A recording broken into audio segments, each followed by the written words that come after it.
Hello. So today we will be solving this problem called playlist. So we are given a playlist of a radio station since its establishment and it contains n songs. And our goal is to find the longest sequence of successive songs where each song is unique. And n can be as large as 2 times 10 to the fifth, and the song IDs can be as large as a billion.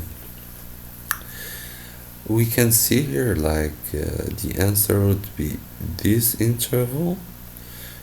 It is 5 songs long and it does not contain any duplicates.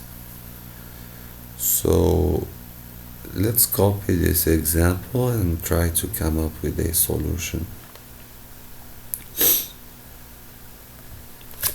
So this is our example, and the first thing that comes to mind is to try the brute force approach.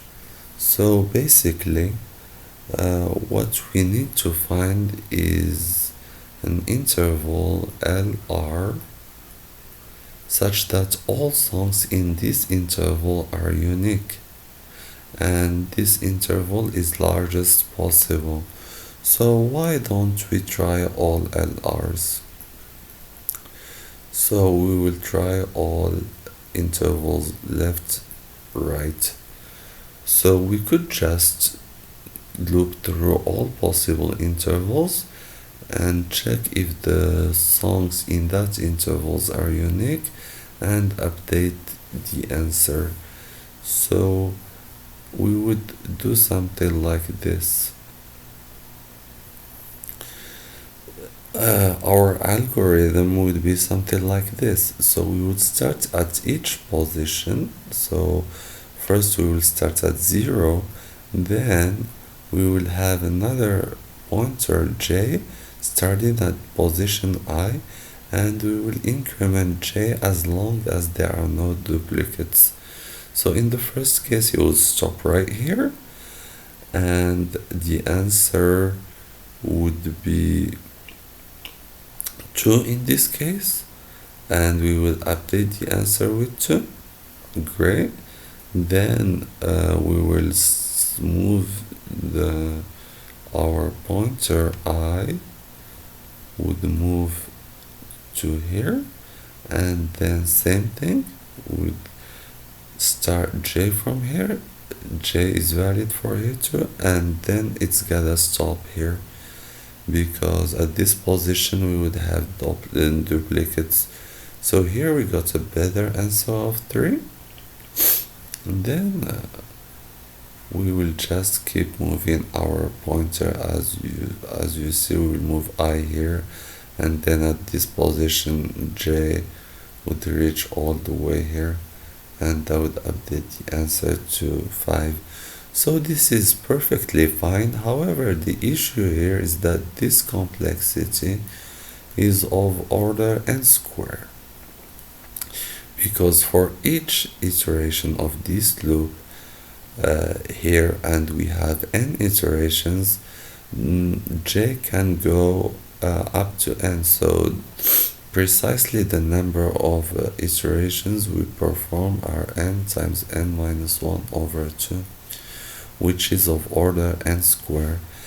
So if n were about 10 to the third, then this would be perfectly fine and we would get accepted. But since n is up to 10 to the fifth, then this algorithm would take 10 to the 10th seconds, 10 to the 10th iterations to finish, which is about 100 seconds, and this would give us TLE, so no good. But we can see here that whenever we move I, we always start j from here and keep repeating some work, and this is precisely what we want to avoid. And there is a technique that builds upon that, and it is called 2 pointers. So basically this idea of two pointers is to have two pointers, as the name indicates, the I and J, so that these pointers will always keep moving in one direction. They will never move back. Like here, this J always got reinitialized after each loop of I.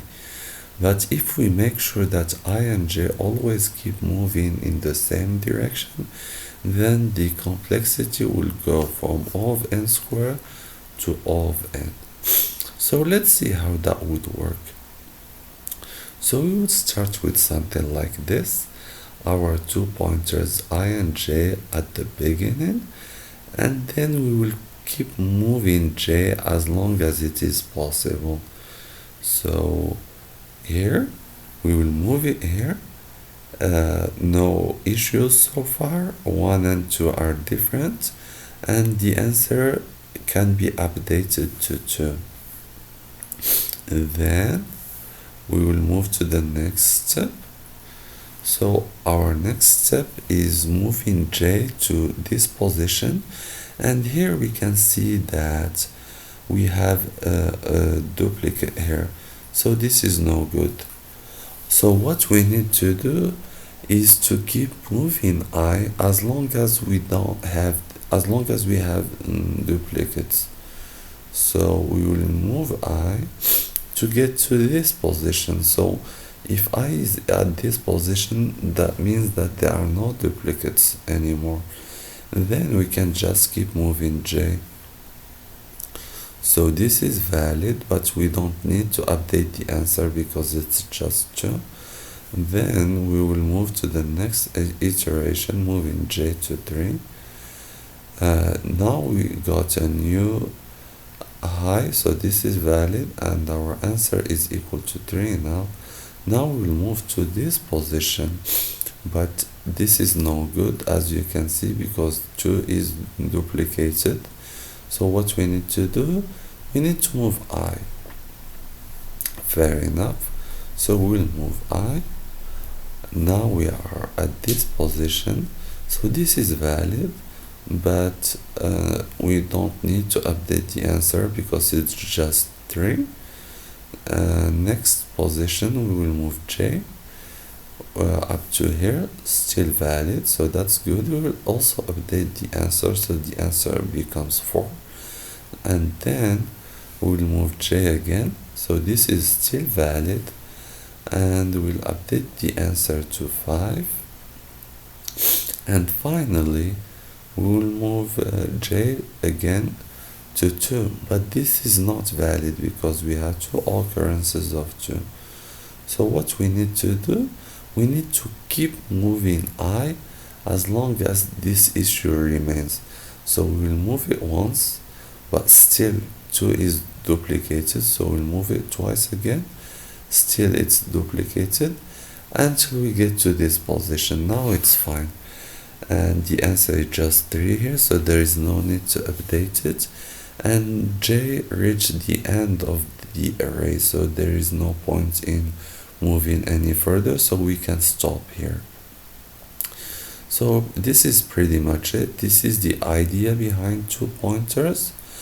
If you want a detailed video about 2 pointers, please let me know in the comment section, and I will provide a detailed explanation with many other examples.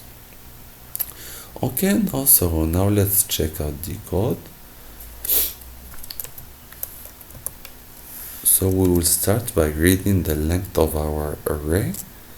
Then we will declare a vector of ints, let's call it songs. We will scan the ID of the songs. We will declare a set of integers that will remember the songs we've heard within this interval. And then we will declare our 2 pointers I and J. Then we will keep track of the maximum answer so far, and we will call that successive songs and initialize it with 0. Then we will start with this loop and it will keep going as long as I is less than n and j is less than n, because they cannot go out of bounds. Then we will keep moving j as long as j is less than n, and as long as the song at position j is not has not hasn't been heard before. So, and at each position we insert the song at position j into the songs that we've heard, and we update our maximum score. So the max of successive songs is just the max of successive songs, and the length of our interval, which is j minus I plus 1, and we increment j. And if this fails, this means that the song at position j has already been heard, then we will keep moving I. So this first check is to make sure that j is still within bounds. Otherwise this would say false, because we would be checking for something that is out of bound. And then as long as the song at position j has been heard before, then we will erase the song at position I, and we will increment I by 1. And we will keep doing this until the song at position j hasn't been heard before. Then in the next iteration of the loop, we will be able to increment j. And this is it, and at the end we just print our answer. So let's go ahead and submit.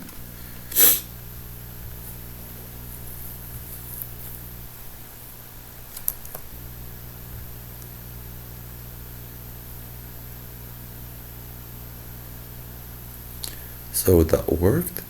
Thank you for watching. See you in the next video. Bye bye.